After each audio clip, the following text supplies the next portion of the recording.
to see alums and members of churches and people from all over. This is in honor of one of our former deans, and one of our former deans is here tonight, Dusty McDonald. Glad to have you here.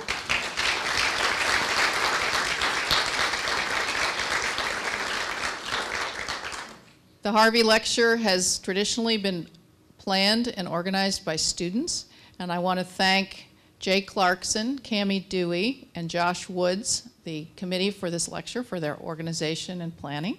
Thank you.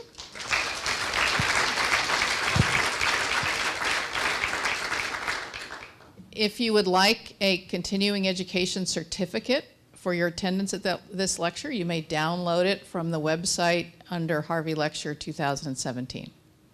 So I now give you Jay Clarkson, the head of the Harvey Lecture Committee for 2017.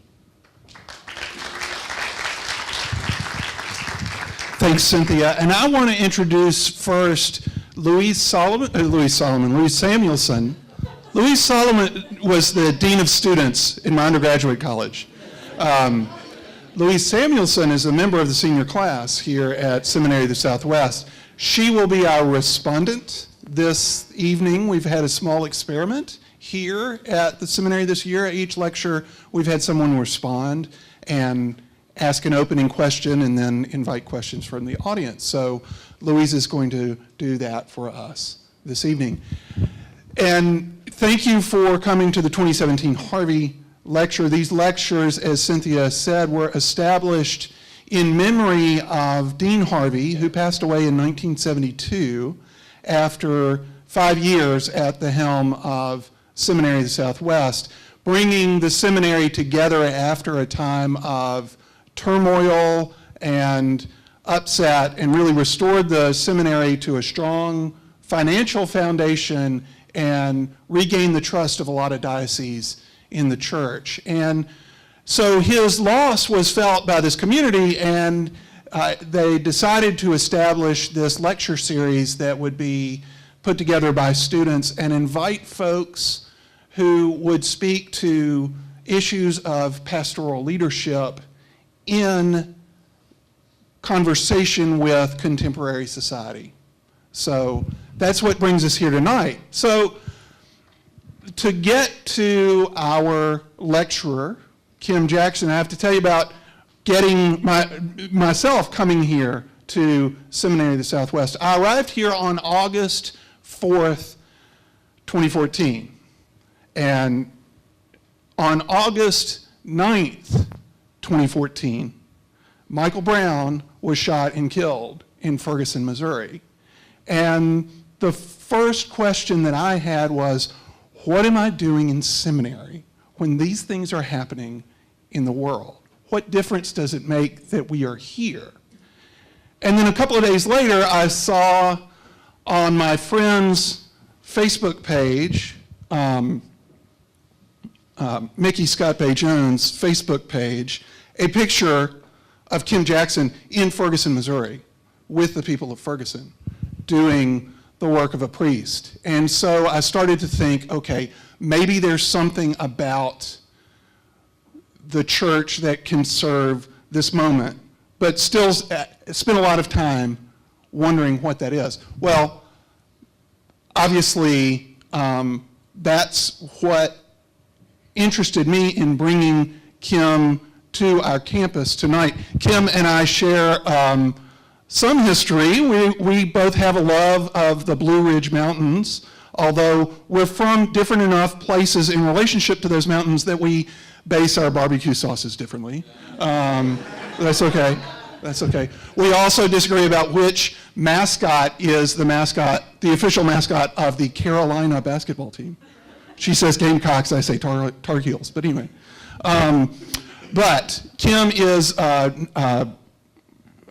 up in South Carolina, is a graduate of Furman University, go Paladins, and also a graduate of the Candler School of Theology at Emory University and the Virginia Theological Seminary, and served for a number of years as the chaplain to the Absalom Jones Center in Atlanta, which is the Episcopal center that serves the Atlanta University Center, which is a coalition of the historically black colleges and universities in Atlanta. She is now the Associate for Adult Formation and Christian Social Justice Ministries. Yeah, I'm gonna need a sip of water. At All Saints Church in Atlanta, Georgia. And there's so much more that you are going to learn about her work from Kim herself. So let me bring her up here now. Kim, thank you for being with us. Thank you, Jay.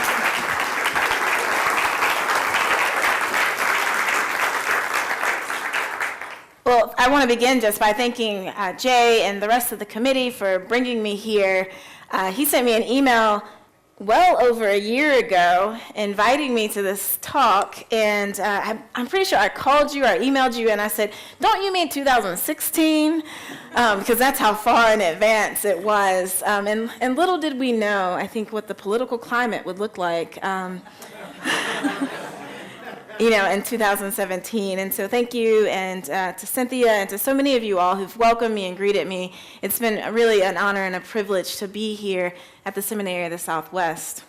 The title, perhaps, for my talk might be a little more exciting than anything else that I might offer you, but I try for it not to be just a teaser. Let's see if we can get this to move.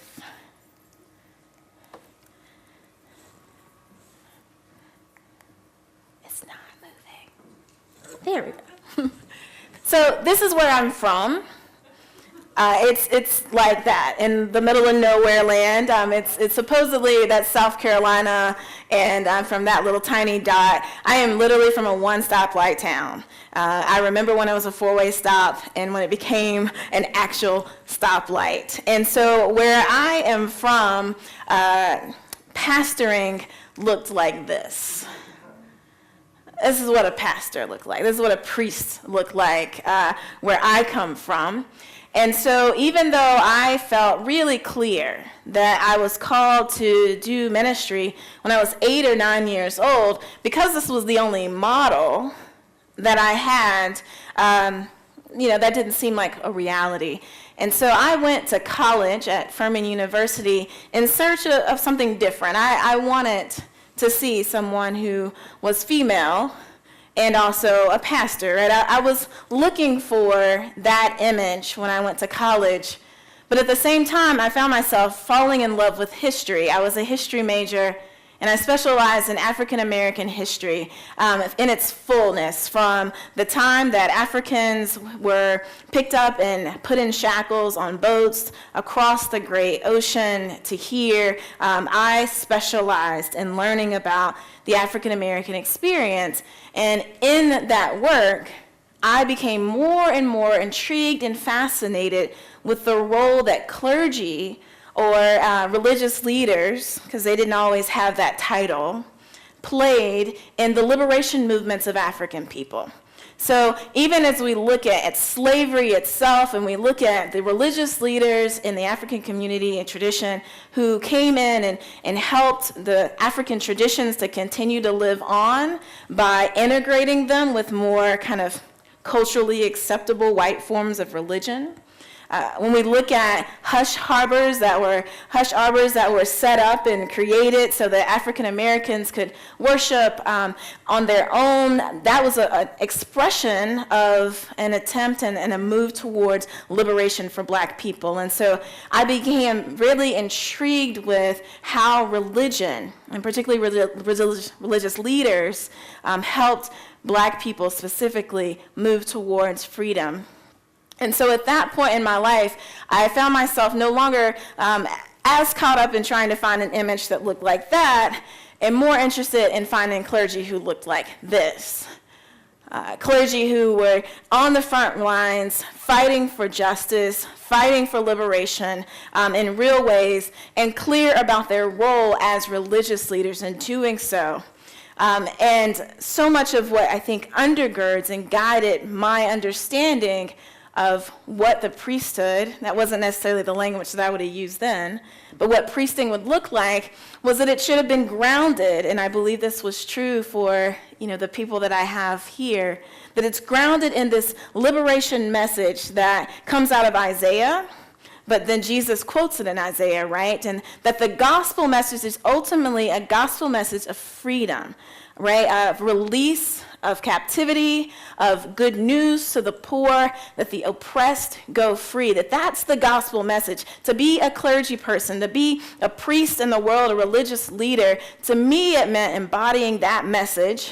And so the image that I was looking for in college for a religious leader was no longer just someone in a pulpit with a microphone, but now someone who looked a lot more like these folks that we see here kneeling. The picture of the people kneeling actually is in Ferguson. Those are a number of clergy folks, many of whom are Episcopalian, kneeling in the street. That was the image that I was looking for.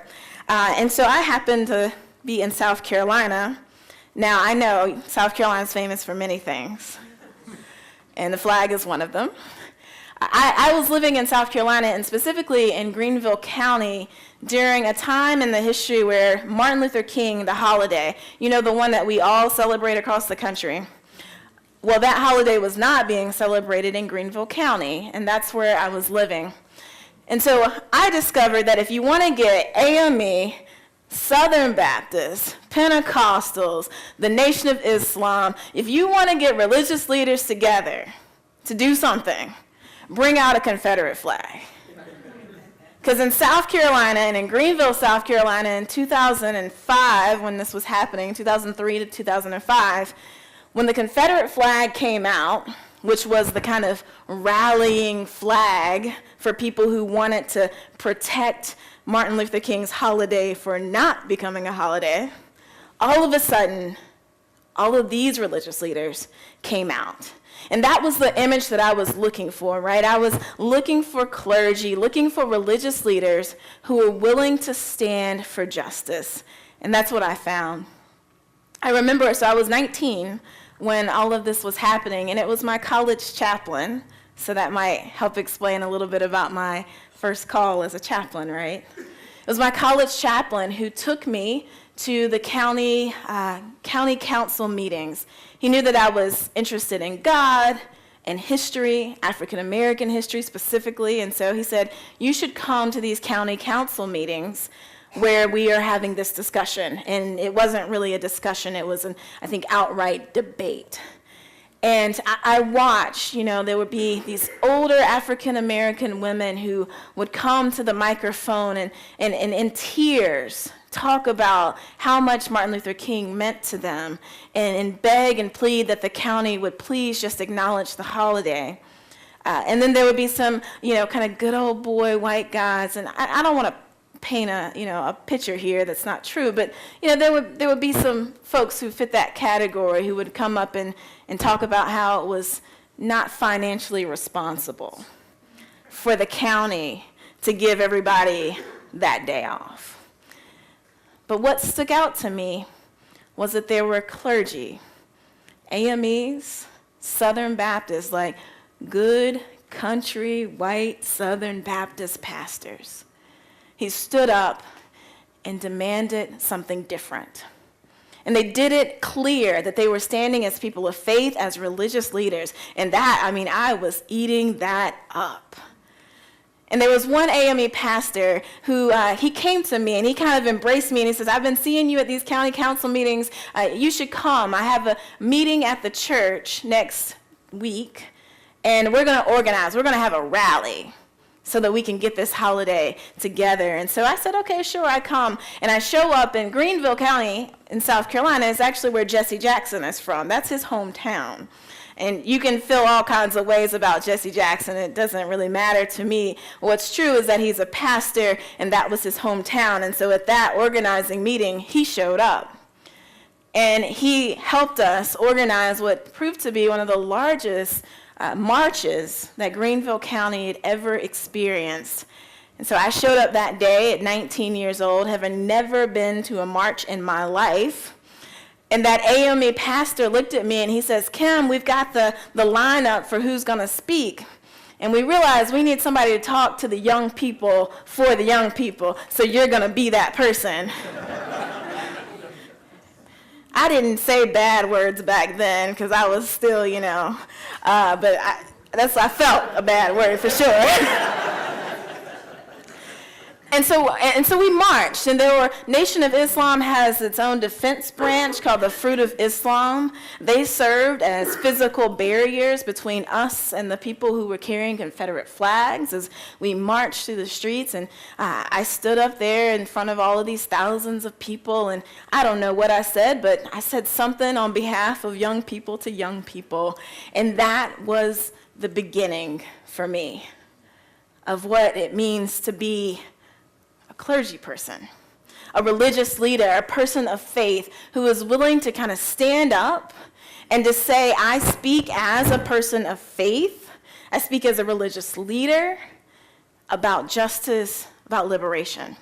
So that's how I came to be here. I thank God for the Confederate flag. It helped me become who I am today.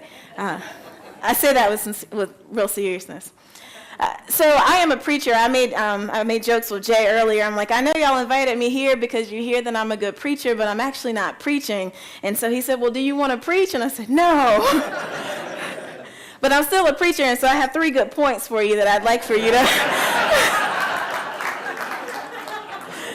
to follow. So if you're going to priest or do ministry in this era that we're living in, which I call it a Black Lives Matter era. I know other people might define it in different ways, but I do believe that we're in an era where black folks and other people of color are going to kind of keep standing up and getting in your face and demanding rights. And so if you're going to do ministry, if you're going to be a person of faith, a clergy person, there are a couple of things that you need to do in order to, I think, do it well. And so the first thing I would offer is that we have to learn how to cultivate empathy within ourselves, and ultimately that helps us transfer it to when we stand in pulpits and preach. And so in my experience, one of the ways that I've cultivated empathy within myself is by listening to the stories of others. That has been really important to my own formation. And so I'll tell you a story in which I had that happen. I don't know if any of you follow Georgia history at all, but in the early 2000s or mid-2000s, there was a man named Troy Davis who was scheduled to be executed. Many people believe that he was probably innocent, and so there was a kind of a great rallying cry around him. And I kind of heard that rallying cry, but I was in seminary, Jay. It was my first year. And I think you all do it too. You have to take Christian history, you take theology and Old Testament. It's a hard year. So I kind of heard that rallying cry, right? But I wasn't really interested in listening until this man. His name is Carl Kroger, and those are his beautiful kids. He was in seminary with me. And Carl, even though he was a first year, he was really passionate about this Troy Davis story. And he cared so much that finally I found myself saying, okay, Carl, let's go get some coffee. Tell me what's the deal about this guy. I want to hear. And it was in hearing his story and hearing Carl's passion about it that I went from listening to Carl to being able to listen to, this is Troy Davis' sister, actually. Because of Carl and his passion, he was able to cultivate within me a sense of empathy for the story. And then I could go and hear the story a little more closely from the sister, from Troy, and from all of these other people. But it started with someone who was close to me who had passion about it. So I think sometimes we get confused and we think, oh, the only way that we can cultivate empathy or we can come to understand what's happening is that we have to go directly to the source, right? If we want to understand what it's like to grow up in poverty and live in a community, in a rural community in Georgia where you didn't have running water, then we have to go directly to the source. Well, sometimes before you can get there, just go to the person that's in your classroom who's really excited and passionate about talking about people who are from rural Georgia who don't have water. And listen to them. And then you can begin to do the work of inching closer. And so I just want to call you and encourage you to move to a place of cultivating empathy. And another way that I found myself doing that, and Jay referenced this, is that I went to Ferguson.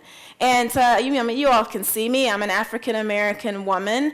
And so the assumption is that I probably wasn't particularly empathetic towards the police officers.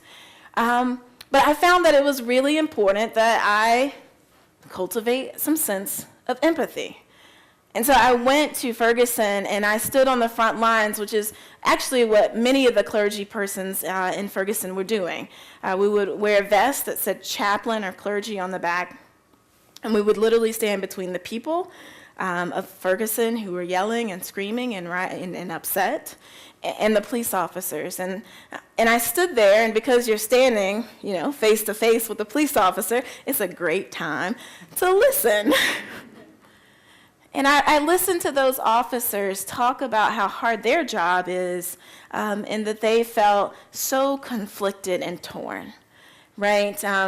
They could not express their personal opinion about what happened to Mike Brown, but they had to stand in riot gear per their orders, or so they felt.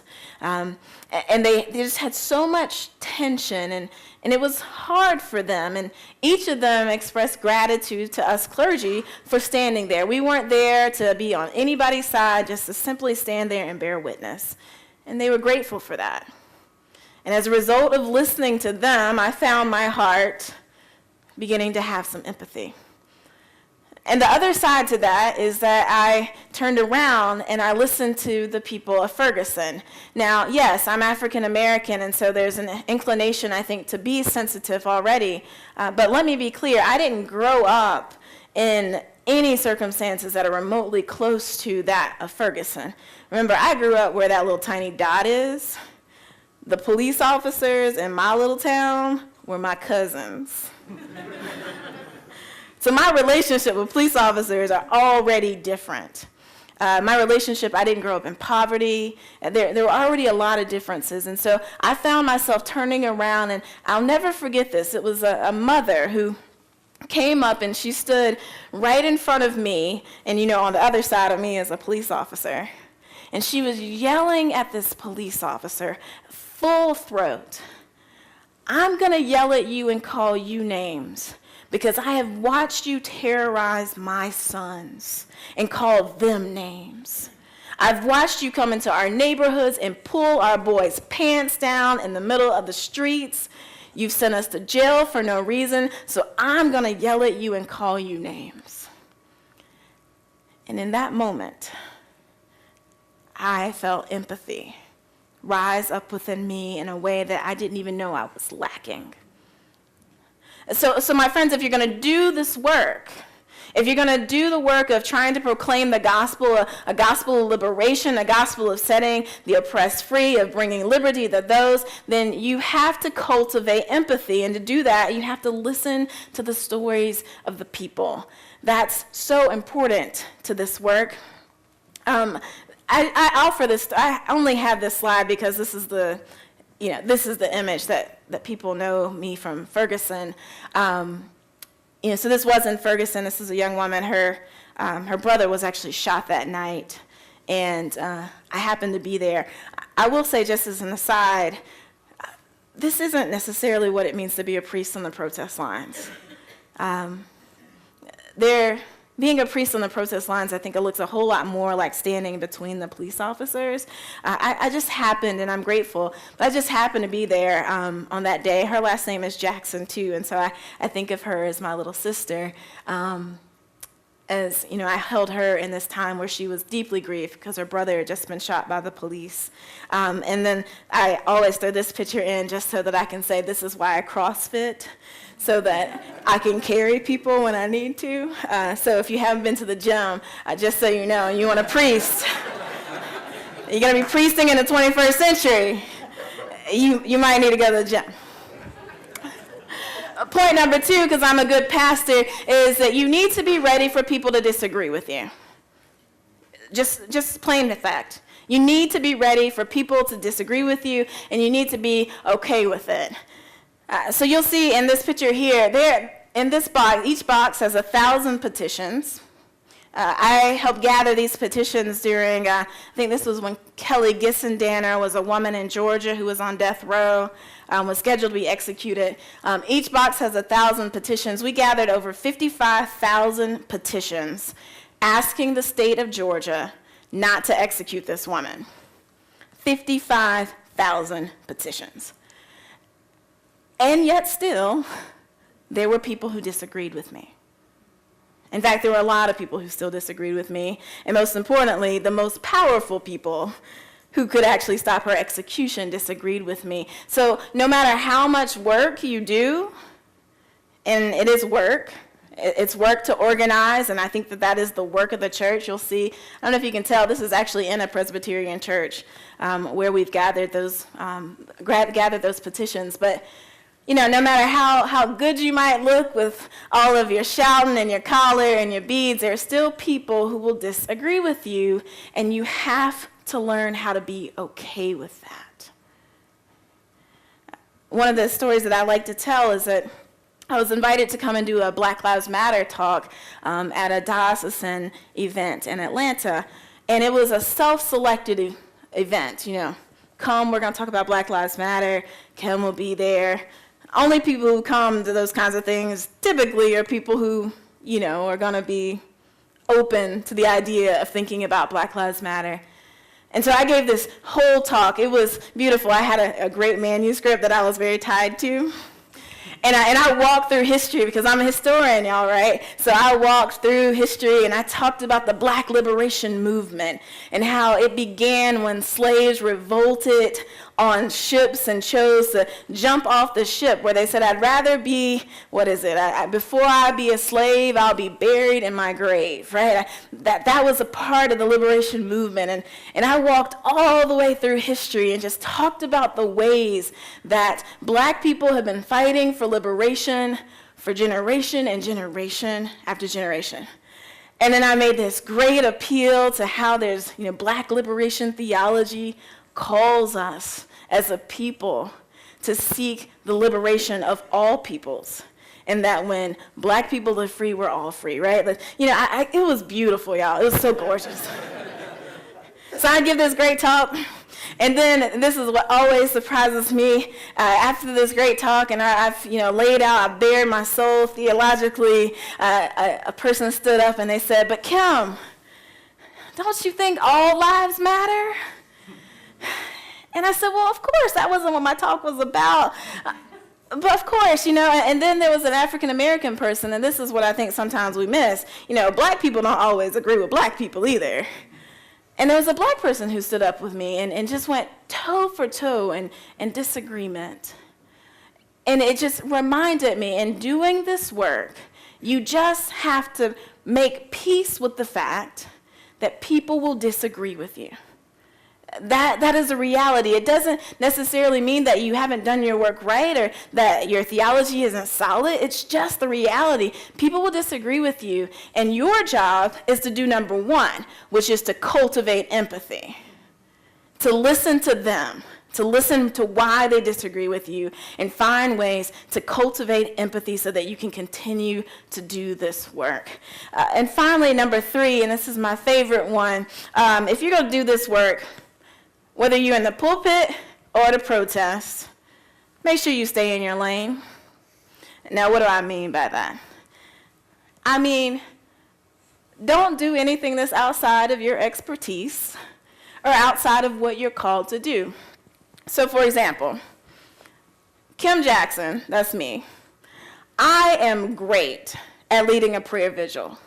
I'm a priest. I was raised Baptist. I know how to pray extemporaneously. We're the best of them. Scott will tell you I can raise up a tune and a hymn real fast, and I can lead a great protest chant. That's my kind of field. If you need clergy people to show up at something, you need religious leaders in Atlanta to show up, call Kim Jackson. I can do that. That's my gift. But what I'm not so good at, and I have a picture to show it. You see this bottom picture here? You see that look on my face? That was how did I get here? I was out of my lane here, right? So this was being filmed. This was a news crew, and again, this is when Kelly Gissendaner was scheduled to be executed. I did a lot of the behind-the-scenes work to raise up the petitions, to try to get people to know her name and her story. And an important fact for this audience especially is that I did that work with seminarians.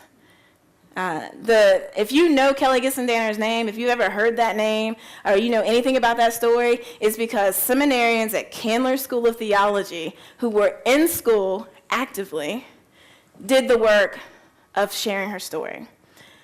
They did that work. I was engaged in it because I've been doing anti-death penalty work for a long time, and because you needed people of faith to stand up and say something, and I'm great at organizing people of faith, right? That's my lane. But what my lane was not was telling the story of Kelly. I'm the organizer. I wasn't the person who had the personal relationship with her. There were a lot of people at Candler School of Theology, which is actually where this interview took place, who had met Kelly personally. They had taught her theology on death row. They called her friend. They knew her intimately. Those people were there. But Kim Jackson got out of her lane and found herself in front of a camera, thus that deer in the headlights look. Stay in your lane. And when these opportunities show up and you find yourself not in your lane, don't be like me. Step back and bring the people who are supposed to be there. And let them be the voice. Let them be the face. Let them do their job in their lane. Now, let me be clear. I want to talk to you all who will wear collars. The news media, they like are attracted to you really strongly if you're out and about. And they will try to entice you to get out of your lane and say something when it's not your story to tell. I saw this happen often in Ferguson, and this is, I think, particularly for those of you who are white men wearing clergy. A news person would see them wearing a collar, a news person would see them and would come beeline it at them. But the story in Ferguson that needs to be told is not the story that comes out of the mouths of white men wearing collars. The story that needs to be told in Ferguson comes out of the faces, out of the mouths of brown and black people who are living that experience. And so, my friends, I urge you, if you're going to do this work, which I hope you do, because again, this is gospel work. This is liberating work of seeking to help in social justice issues, to bring liberation, to bring a word of hope to the oppressed. If you're going to do this work, just make sure you do the work that you're good at, that's in your lane. So pray. You're good at that, I hope. Or at least they're teaching you that right here. Organize clergy. Do whatever else. I mean, some of you have other skills from other walks of your life. Do those things, but just stay in your lane, and you'll be okay. And recognize that God gives us all gifts, and there are a limit to our gifts. And that's for a reason. So when you reach your limit, avoid the deer in the headlights look, and go find the people who can tell the story. That's the work for you to do. And so, my friends, I do a lot of preaching, and I preach in a lot of different pulpits, and I do a lot of protesting. I protest in a lot of different protests. And over the years, from that time when I was 19 years old and thrust in front of thousands of people to say something to young people as a young person, from that moment on and until now, it's become clearer and clearer to me that whether I'm standing in a pulpit or at a protest, the only way to do that work faithfully is if I do it having cultivated empathy. If I'm in the story with the people, I have that empathy, And that's true in preaching and in protest. And I also have learned that I have to be ready for people to disagree with me, and I can't go home and tuck my head down and be sad about the fact that people disagree with me, but instead I have to lean back and cultivate empathy and understand, or at least seek to understand, why they disagree with me. And finally, this will keep me out of trouble in the future. I know it. I trust it. Stay in my lane. When I stay in my lane and just do the things that I'm really good at, when I stay in my lane and I turn to people and I say, all right, you guys, we're going to sing a song or we're going to chant a chant. When I stay in my lane, things work out really, really well. And when I turn to my friends who have those other gifts and I bring them in and I say, hey, I need you to use your gifts, that's when things go from just an idea around a kitchen table, which is what the Kelly Gissendaner movement was. It was just an idea around a kitchen table that became a movement called the Kelly on My Mind movement, because we all found our lanes and used our gifts, and it exploded. And we went from nobody knowing her name to people across the country knowing her name, because we found our lanes and we used our gifts.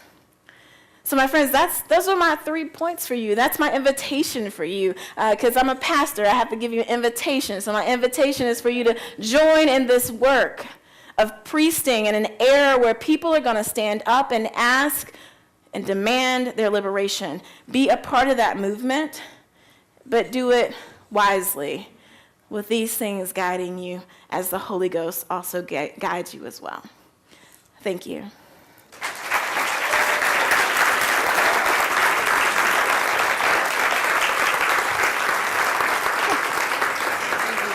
Thank you. Need some water. Okay. Kim, thank you. Is this working? Thank you. Yeah, well, thank you for sharing your story about how you were called to even know what your lane is. And I think here at the seminary in the past, I've been here 3 years is all, but we have been growing in empathy through like the work that we've been doing, the books that we've been reading, and I can tell that I'm different in the things that I care about now because of that goal of growing in empathy. So I appreciate that. So thank you.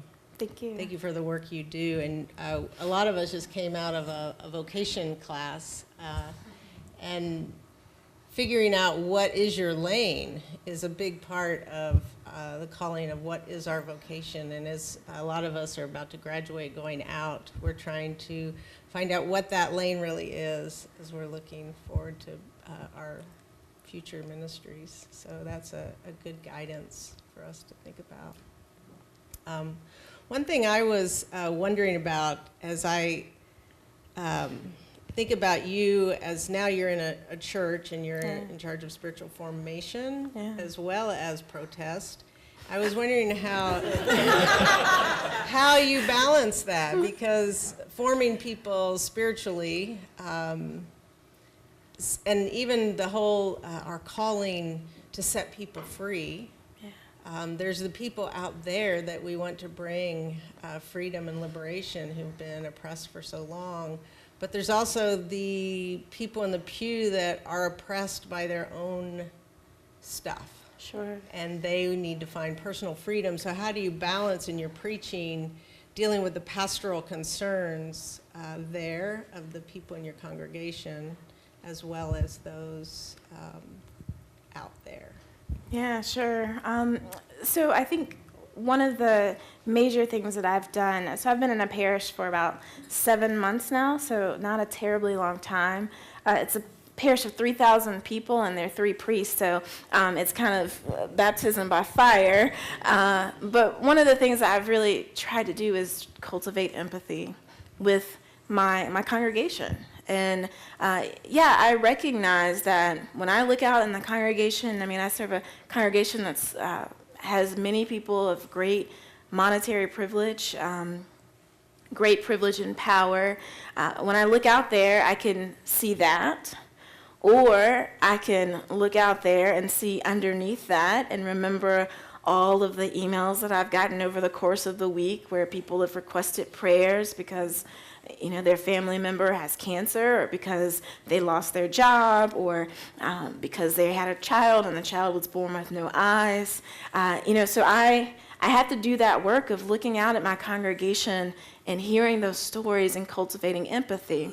And so that then plays into my sermons, right? And so I'm really clear that I never want to preach a sermon that doesn't acknowledge that there's brokenness and sadness and hurt in front of me and the people that are sitting in the pews. And the other work that I do, I think, is a part of the spiritual formation. And I am not in charge of protests. That would be, I can't let that be on the record. But I also try to do the work of helping people to see where we already have, as members of our congregation, people who are sitting at those intersections of systematic oppression, right? So there are people. We're in Midtown Atlanta. We have plenty of people who come off the streets who are addicted to alcohol or drugs, or who are just living in extreme poverty. Those folks are in our congregation too. And so I try to do the work of helping the regular All Saints members, and that's how they call themselves, recognize and see that when I start talking about issues of incarceration, that I'm not just talking about people out there, but I'm also talking about people who are in our actual community right now today. Yeah. Thank you. I want to open it up to you all. Does anybody have any questions you'd like to? Yes, Matt.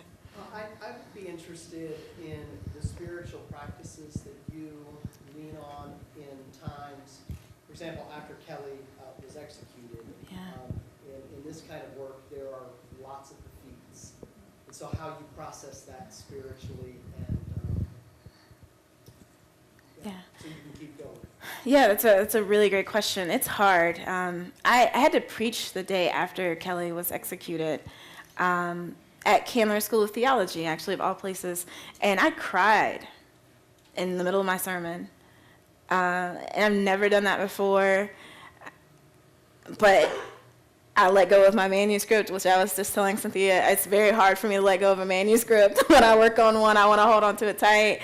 But I just let go of my manuscript, and I just named out loud in that place. All the students knew what had happened, but I named out loud in that place, I feel sadness about this and deep disappointment. And that confession out loud was a part of my healing. I love music, and I'm really hoping that the piano, Mr. Painter will bring the piano out at the reception. I love music, and so I will get in my car and turn up gospel music at its highest level possible and just sing as loud as possible. And I talk about it as singing my way back to hope. That is kind of what helps soothe my soul. And I never do this work by myself. I don't, it's not possible. And I'm not just talking about the fact that the Holy Spirit is with me. I'm not just talking about the fact that God is with me, and that's huge, right? But I also pull in allies and pull in other people because when you lose, it's so helpful to have other people who lost with you. I lifted weights. That was my thing for a long time, and I lifted competitively. Losing as an individual versus losing when I played on a team. I played team sports, it's a huge difference. And similarly speaking, so that's some of the things. I pray a lot. Those are real things. I like to tell people that prayer is a form of action. A lot of people, I don't know if you guys hear this language out there, but they're like, I'm going to go to an action. I'm going to go shut down the highways and add an action. And there's all that talk about actions. And I like to remind people that prayer is an action. And it's quite a big one, in fact. And so I do spend a great deal of time in prayer as well. Thank you. So you have a passion for history. Yes. And so how do you, with a commitment to justice, address times when revisionist history may be held up for you? And how do you do that in a pastoral way to remain having empathy, but knowing the history that you know? Sure. Yeah, so the question, in case you guys didn't hear it, is like a question of, since I love history, how do I respond pastorally, empathetically to people when they hold up kind of revisionist history? I'm from South Carolina. They're excellent at that. So I've had a lot of practice. But I like to ask questions. This has a lot to do with how I was schooled as a historian, but is to ask the question of, okay, so you're offering that as one perspective of history. How do you think that the black person who was in that same place, how do you think they might have told that story? How might it be differently, or or the woman, or whatever? I just try to ask the questions to try to help people see from multiple perspectives. And I'm also not opposed to just saying, like, I disagree with you, and it's okay. Like, I've had to learn how to be okay with people disagreeing with me, and I can be okay and hope other people can be okay with disagreeing with me. But my main, like, kind of go-to is to ask the question of, let's try to think about this from another perspective. How might, if it's a story of winners and losers, right? How might the loser in this revisionist history tell the story? And that typically does evoke at least another level of conversation. It may not ever get to a place where people actually believe that the Confederate flag is not just about states' rights, but it does help to bring another layer to the conversation. Yeah. I really liked the way you framed the liberation, the opposition, in an historical context, because it gave a sense of Black Lives Matter is not a flash, it's happening now. Right. It is a continuation of something that goes all the way back to the slave. And I'm wondering if you've used that in conversation, if it's been helpful or effective for you in changing those minds, maybe getting people a little closer. Yeah, I have used that. I have a really wonderfully typed out manuscript that walks us through history quite tightly, with great examples of how Black liberation theology has been a part of that. And yes, it does help. I think it's probably been most effective actually in African American context. So there are parts of the African American community that I've been a part of that have found my generation, the tactics that we've used in terms of shutting down highways and these extended protests and things like that, they have not smiled upon those. How about that? And so when I've been able to link together and to kind of tell that history of how this is a continuation of the Black liberation movement, so Black Lives Matter, BLM, Black liberation movement, when I put it in that context, it actually does help open it up. And usually I have this lecture in a dialogue with some older people who've been a part of the civil rights movement or the movement for Southern freedom, and they can tell the story of how people looked at them and said that their tactics were not appropriate either. And so that typically, those combined messages does help. When it comes to people who aren't African American, I don't know. I'm not sure people buy it completely, but I think it's a step in the right direction towards at least helping people open their eyes to the possibility that there may be something valid to this Black Lives Matter movement because it's rooted in something deeper. Yeah. Yes. Maybe another perspective on that too. As you think about your own spiritual life and the justice issues that you see that are emerging, I mean, you look at the issues within a congregation that the congregation has discerned, and there is perhaps a gap. How do you think about opening up for that congregation, perhaps from the perspectives of issues of justice that you are discerning and that are also feeding you spiritually? So how do you do that in such a way that it really helps the congregation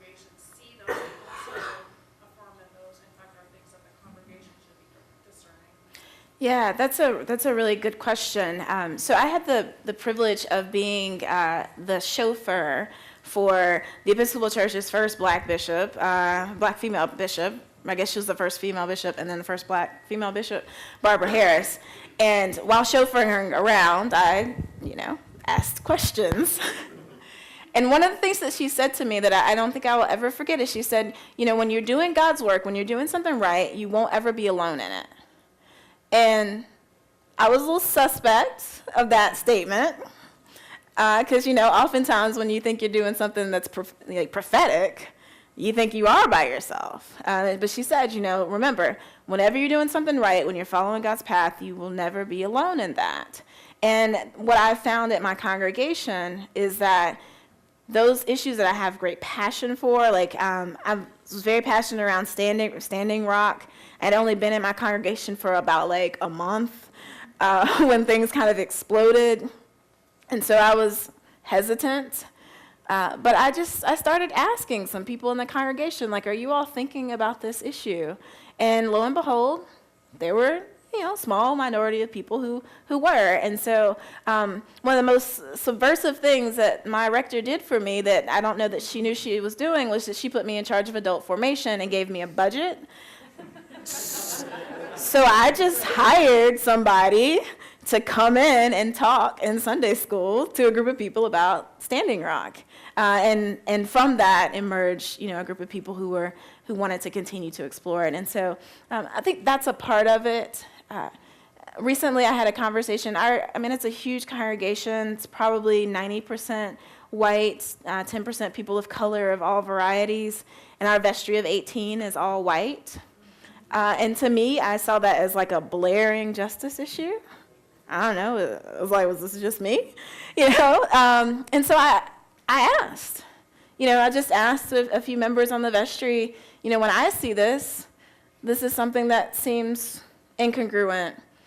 And just asking the question, I realized, no, it wasn't just me. Yeah, other people are thinking the same thing too. So I don't know if that answers your question, but yeah.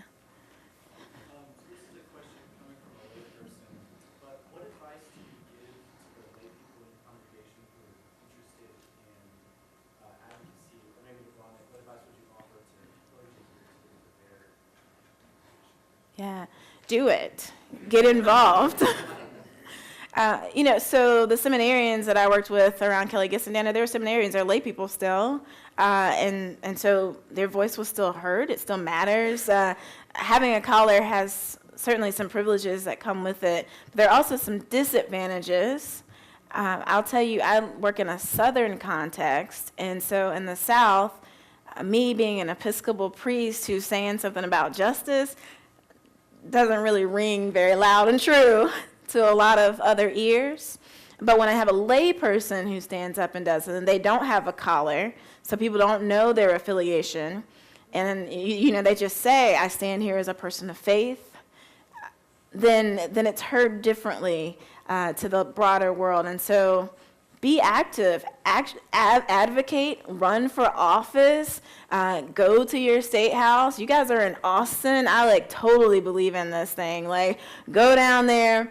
I know y'all only meet every other year or something, but pull your representatives to the ropes and talk to them about the things that you're passionate about. Whether you're lay or ordained, it doesn't matter. If you live here, they have to listen to you. So do it. Advocate. It matters. Your voice matters, lay or ordained, and so please use it. Yeah. Jay? You talked about Standing Rock, and we had some students here who were in Standing Rock, particularly around some time when there were some violent things happening. Yeah. And a lot of that happened in Ferguson as well.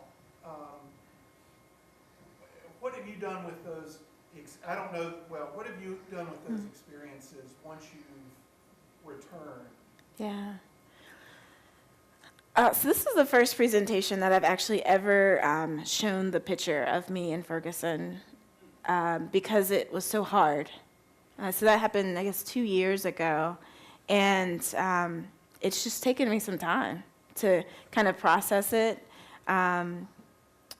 and also to figure out ways to talk about it in a way that doesn't feel exploitative, right? And I've talked to some of you, I've been to Standing Rock, it's not your trauma, but you witnessed the trauma, you're a part of the trauma, so it becomes your trauma, and so it's very complicated and multi-layered, and so, I've had a number of friends who have been in similar situations, and so, we've debriefed and processed around it. It was really important for me to find out who that girl was, and so I did a lot of research to find out her name and her story, and to find out what happened to her brother. He did not die. We were sure that night that he had died because we heard all the gunshots, but he didn't die. This is a little aside, but another part of the listening piece. When that young man was shot in the streets and his sister started to weep, there were a number of young black men who came to her, and their words of comfort to her were to hold up their shirts and say, "Look, I've been shot too, and it didn't kill me, so he might not be dead." Those were their words of comfort to her. Talk about eye-opening, right? So it just takes time to process it. I see a therapist. I'm real upfront about that. I pray about it, and I was really careful. I don't believe in telling stories that I'm not ready to tell. And so this is the first time in 2 years that I've been at least willing to show that picture in public. So it's hard. It's hard. And I hope that those of you all who have been in those places definitely find friends and colleagues and other people to kind of process through it and take your time, knowing that it might take you 2 years before you can speak about it publicly, and that's okay. Yeah. That's a good question, Jay. You, and then you, and I think we're going to be... Thank you for everything that you've shared with us tonight. Do you have any thoughts about Gay Lives Matter, especially as it relates to clergy involvement? Yeah, I haven't heard Gay Lives Matter, so I'll have to think about that. I've been very involved in a movement to talk about Black trans lives mattering, and that has been really important to me and to my family.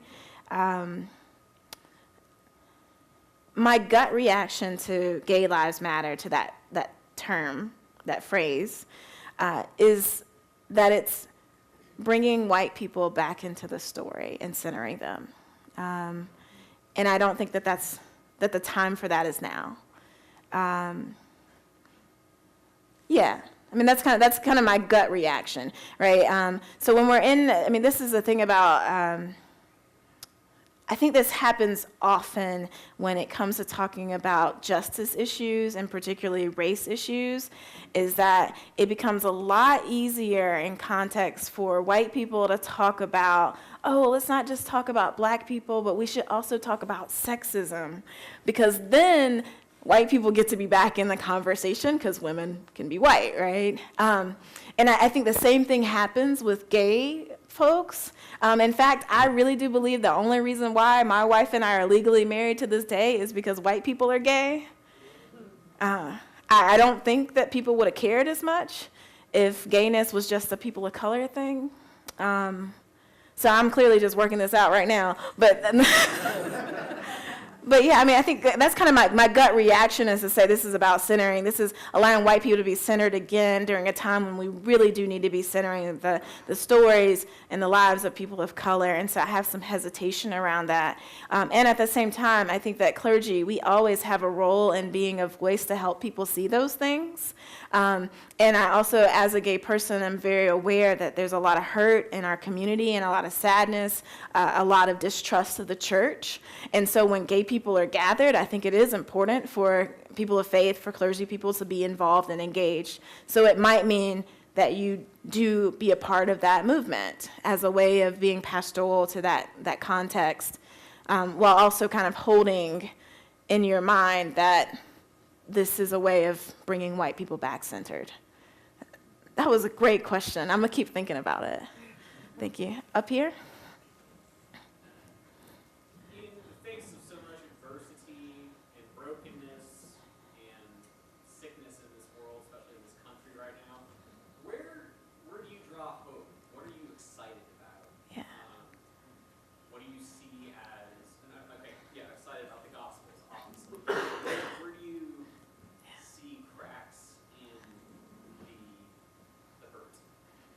excited about this. I mean, the fact that we are having this conversation in Austin, well, not Austin, in Texas, right? The fact that we're having this conversation in an Episcopal context, that makes me excited, because there was a time, I mean, the fact that I am a black lesbian who's married to a Muslim, and yet y'all still ordained me, like, I got hope, all kinds of hope because of that. So this, this is one of the places, one of the reasons why, I mean, I know some of you all from PEP, which is the Preaching Excellence Conference. Every time I get to meet seminarians from across the church, I'm excited because they're having these kinds of conversations, asking these kinds of questions. And so that is enlivening and enriching to me. And then I also get to work with a lot of teenagers, and they are just a breath of fresh air. And they really are they're so hopeful about the world, and very aware and in touch. It's not a distant, optimistic, naive kind of thing, but they're very in touch with the realities of where our political environment is, of where we are as a country, and yet they still believe that they can make a difference in the world. And every time I talk to a 17-year-old who tells me that they can make a difference in the world, I have hope. Yeah. I think we have one last question. Okay, one more. In our society that's increasingly polarized and people tend to self-select into like-minded groups, there is the Episcopal Church that in so many towns is the only Episcopal church in town. Yeah. So that has the advantage of pulling different, certainly, groups with different politics together. But will you say something about advocacy and being a prophet in that situation where you also have a little pastoral concern? And I think in the past, maybe we've erred on the side of worrying about the pastoral side rather than the advocacy, the prophetic side. Yeah. I should have just let the time end before you. Let me see if I can repeat your question. So the question is kind of how do I see balancing kind of the pastoral needs of a congregation, particularly a congregation that has some theological or political diversity within it, with also the need to have a prophetic voice, so the balancing of the pastoral and the prophetic, is that, yeah. So I struggle with that. I think that I try to lean towards the pastoral with this caveat. I am very aware of the people who are sitting in my pews who are experiencing hate as a result of being queer or poor or trans or broken, or, I'm very aware of those folks. And so oftentimes my pastoral bent is actually to care for them and to do so from the pulpit. And so, when Black Lives Matter, when it first became a thing, I had a colleague who called and was like, I don't feel like I can say Black Lives Matter, from the pulpit. I don't think that'll be, good for my congregation. And I asked her, I'm like, aren't there Black people in your congregation? And she said, well, yeah, of course. And I said, well, I don't know that necessarily the Black people in your congregation need to hear you say that phrase, Black Lives Matters, but they do need to hear you say, as their priest, that you noticed that Michael Brown got shot. They need to notice that their priest, they need to hear that you noticed that there was not an indictment. That George Zimmerman, who gunned down that boy, they need to know that you noticed and that that's having an impact on them. And so I think I do lean, and I don't know if it's because I'm a woman of color, but I definitely lean towards being very pastoral, but it's to that minority population that I actually think are the ones who are hurting the most in that moment.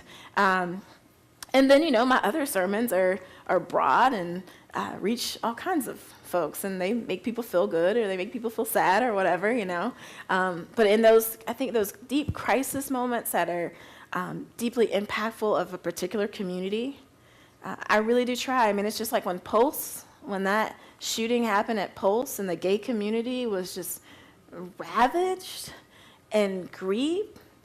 I know that like only 10% of the people in my congregation are gay, but you had to say something about that, right? And so similarly, I think that's true when we come to a lot of these kind of larger issues that do demand a prophetic voice, that prophetic voice is in fact a pastoral voice to that minority population that's sitting in your congregation. Thank you so much. We've been challenged and encouraged and feel hope too with you, so thank you. Thank you. And everyone is very welcome to enjoy the reception behind us, so thank you, Kim.